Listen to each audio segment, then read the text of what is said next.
As incoerências da vida. João 13, 21 a 30 é o nosso texto hoje. Respondeu Jesus: é aquele a quem eu der o pedaço de pão molhado. Tendo, pois, molhado um bocado de pão, deu-o a Judas, filho de Simão Iscariotes. Está no versículo 26.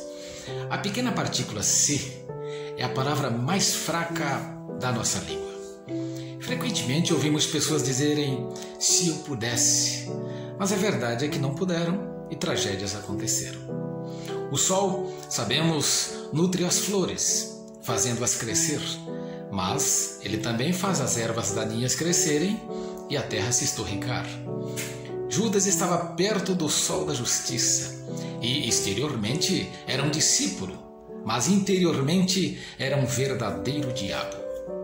O Calvário tornou-se o campo de provas e ele foi reprovado no teste.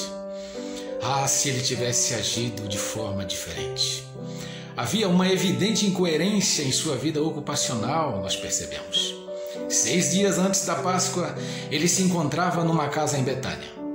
Enquanto Marta estava servindo, Maria tomou um unguento de nardo puro, ungiu os pés de Jesus e enxugou-os com seus cabelos. Judas imediatamente exclamou: por que não se vendeu este bálsamo por 300 denários e não se deu aos pobres? Ele disse isso não porque tinha cuidado com os pobres, mas porque era ladrão. Visto que era o tesoureiro dos discípulos, tinha a oportunidade de tirar do dinheiro que era colocado no tesouro. Veja João 12, 6. Quando ele não era gasto, Judas arrumava um jeito de tirá-lo para si. Era um ladrão, no fundo, e tinha um grande amor ao dinheiro. Chegou ao ponto de querer vender o seu mestre por 30 moedas de prata. Considerando a sua ocupação, chegaríamos a pensar que ele era digno de confiança.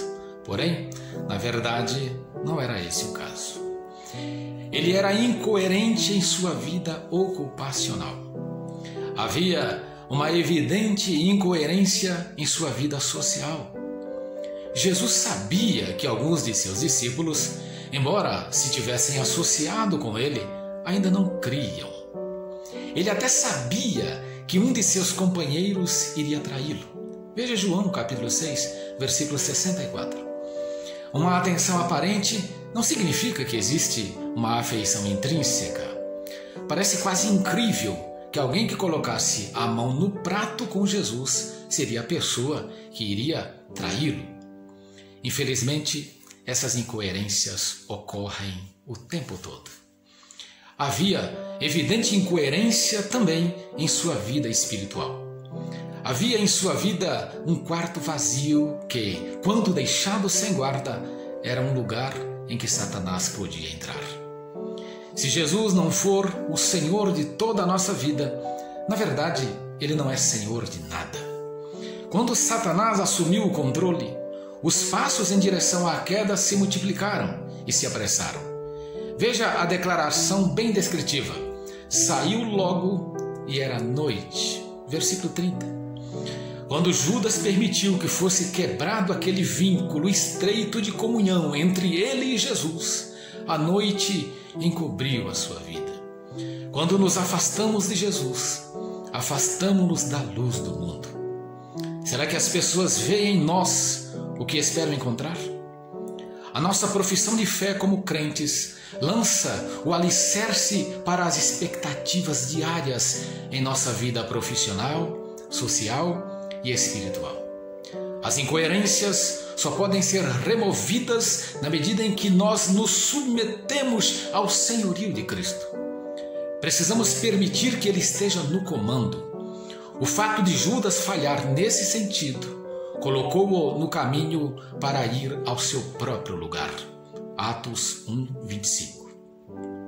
Ore, busque a Deus, mantenha sua vida na presença de Jesus. Que o Senhor te abençoe e te guarde o tempo todo. Paz e luz.